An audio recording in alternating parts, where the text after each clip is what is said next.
Olá, João Morando, estamos começando mais uma videoaula nessa bagaça. Estou muito animado porque a última videoaula foi um sucesso, 6 pessoas assistiram. O que foi, produção? Ah, foram 8? Só, né? Cadê a menina do marketing para resolver o problema? Cadê? Chegou ainda não? Tá vindo? De Uber? Na videoaula de hoje a gente vai falar sobre as estruturas geológicas e dinâmica externa do planeta. Então, o que são estruturas geológicas? A crosta terrestre é formada por 3 tipos de estrutura geológica, que são caracterizados pelos tipos de rochas predominantes, o seu processo de formação e sua idade geológica. Então, estrutura geológica, não confundir estrutura geológica com forma de relevo, etc. A estrutura geológica a gente não pode vê-la a olho nu, né?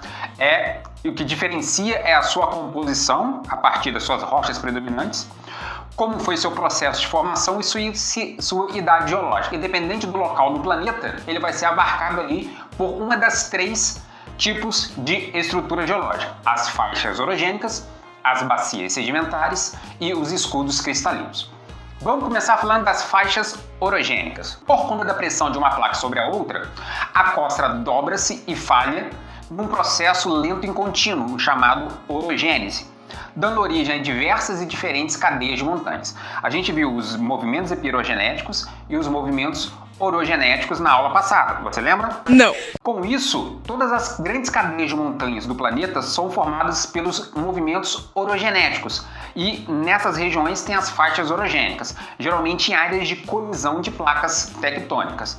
Então podemos diferenciar as faixas orogênicas de acordo com a sua idade. Então a gente tem as chamadas faixas orogênicas antigas, datam de eras geológicas muito antigas, formados em choques de placas tectônicas e na formação de placas tectônicas há bilhões de anos atrás, lá principalmente da era pré-cambriana. E atualmente estão nas áreas mais rígidas, nas áreas centrais de placas tectônicas, não possuindo altitudes muito elevadas. As faixas orogênicas modernas são trechos de formações mais recentes, de rochas menos rígidas, próximas às zonas de contato de placas tectônicas convergentes. São as áreas do planeta que possuem as mais altas altitudes, né, as maiores cadeias de montanhas que a gente vai ver no mapa daqui a pouco.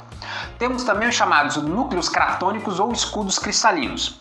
São compostas por rochas magmáticas e metamórficas muito antigas, extremamente erodidas, apresentando geralmente baixas altitudes. Aparece de 2 formas, né? Os escudos ou crátons, afloramentos da crosta terrestre das placas tectônicas ali, que expostas à ação de agentes erosivos, tem relevo mais aplainado, e os embasamentos cristalinos ou plataformas cobertas, que são terrenos que foram recobertos por terrenos sedimentares, né? Terrenos que foram recobertos por terrenos sedimentares.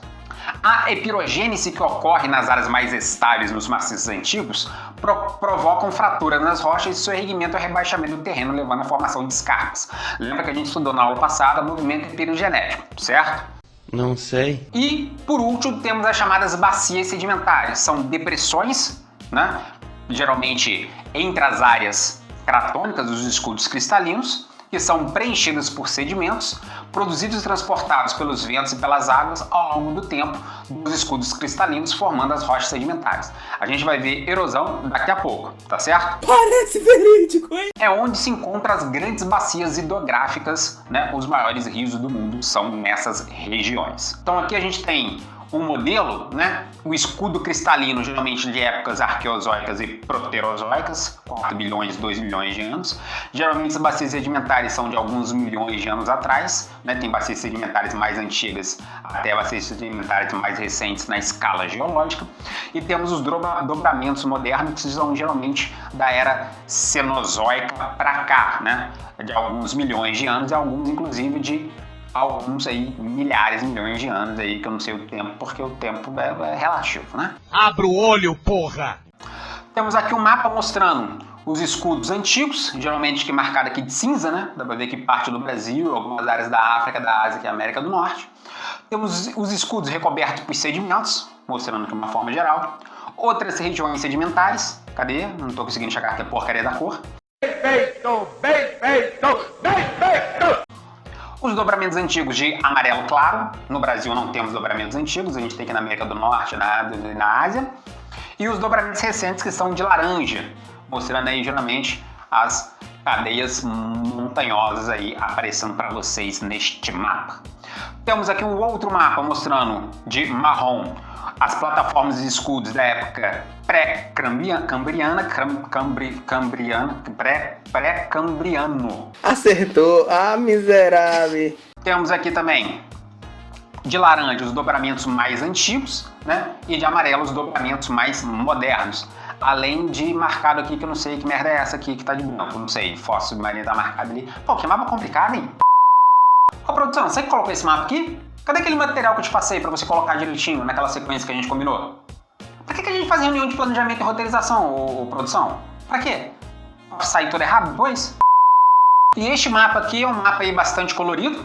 Se você que é daltônico se lascou agora. Pô, cara, de novo, cara! Geralmente aí mostrando, né, os escudos de laranja aqui, pegando o caso do Brasil aqui, plataforma, região bacia, etc. No caso brasileiro, o Brasil não tem nem dobramentos antigos, nem dobramentos modernos, que nós estamos localizados na parte mais geologicamente estável da placa tectônica sul-americana. Nesse caso de verde aqui é o escudo brasileiro, e nesses escudos a gente tem dentro desses escudos algumas regiões que são bacias hidrográficas, né, nas áreas mais baixas, como a bacia hidrográfica do Rio Paraíba do Sul, que corta aqui a região como na cidade de Volta Redonda. O que está de marrom é o escudo das Guianas lá em cima, e as áreas brancas onde estão repousadas aí as grandes bacias hidrográficas, são as bacias de metais, onde estão repousadas as grandes bacias hidrográficas do nosso território. Agora a gente vai falar da dinâmica externa da Terra ou os agentes externos do relevo. O trabalho dos agentes internos do relevo, que nós vimos, que são os movimentos epirogenéticos, os movimentos orogenéticos da última aula que você lembra muito bem. Que dia foi isso? É complementado ou modificado pela ação de agentes externos, que desgastam, destroem e constroem formas de relevo, modelando a superfície terrestre. Né? São os dois ações, o intemperismo e a erosão. O que é o intemperismo? Corresponde a um conjunto de processos que causa a decomposição e desintegração dos minerais que compõem as rochas. Então, é o resultado da exposição contínua das rochas a agentes atmosféricos e biológicos que podendo ser físico, como a desagregação das rochas causada pelo congelamento e derretimento da água, ou químico, como por exemplo a infiltração da água que dissolve a rocha através de reação química transformando esta rocha. Então o intemperismo ali é o primeiro processo da dinâmica externa do planeta, responsável por alterar e modelar a paisagem terrestre na ação junto com os movimentos internos, com a dinâmica interna do planeta. A erosão é um processo natural que se completa em 3 etapas diferentes. Primeiro você tem um desgaste, depois o processo de transporte e em seguida o acúmulo de sedimentos. Nesses processos, a atuação dos agentes externos, como os ventos, as águas, as geleiras, que transportam os fragmentos de rocha das áreas mais elevadas para as áreas mais baixas. Ela inicia com o desgaste das rochas em decorrência do intemperismo. Então, a erosão é o passo seguinte do intemperismo na dinâmica externa do nosso planeta. Então, aqui no caso eu teria, por exemplo, um escudo cristalino formado pelo seu erguimento, né, no movimento epirogenético do planeta. E aí eu tenho o intemperismo na ação de água e dos ventos. E aí depois o intemperismo e a erosão é responsável pelo transporte desse processo intemperizado, dessas rochas intemperizadas, até formar o processo de sedimentação. Já nesse mapa aqui, da qual você não está lendo porcaria nenhuma, nessa figura. Nossa, que bosta! O intemperismo altera as rochas física e quimicamente, então você tem o intemperismo físico e o intemperismo químico. As formas de agir vai depender do bioma, do tipo de rocha, né, da localização, de como que vai atuar o intemperismo. Depois da atuação do intemperismo, a erosão carrega as partículas produzidas pelo intemperismo, segunda etapa nossa aí. A terceira, o transporte por água, geleiras e vento, move essas partículas morro abaixo. A 4, a deposição ou sedimentação ocorre quando as partículas se assentam ou os minerais dissolvidos se precipitam aí, geralmente na formação das rochas sedimentares. Tá certo? Não. Encerramos então a nossa aula de geologia falando sobre intemperismo, erosão e as estruturas geológicas do planeta. Tá certo? Se inscreva no canal, por favor. Se você assistiu esse vídeo, se inscreve no canal. A gente tem poucos inscritos. Contratei o pessoal do marketing que não está trabalhando, o pessoal da produção aqui erra direto. Tá difícil fazer o canal crescer, tá? Dê o seu like, que é muito importante, e deixe o seu comentário. Tá com preguiça de escrever, assistir o vídeo rapidinho, já quer ver uma série na Netflix? Não, deixa lá um comentário lá. Pode falar qualquer merda, a gente não censura aqui, tá? Até a nossa próxima aula, sexta-feira.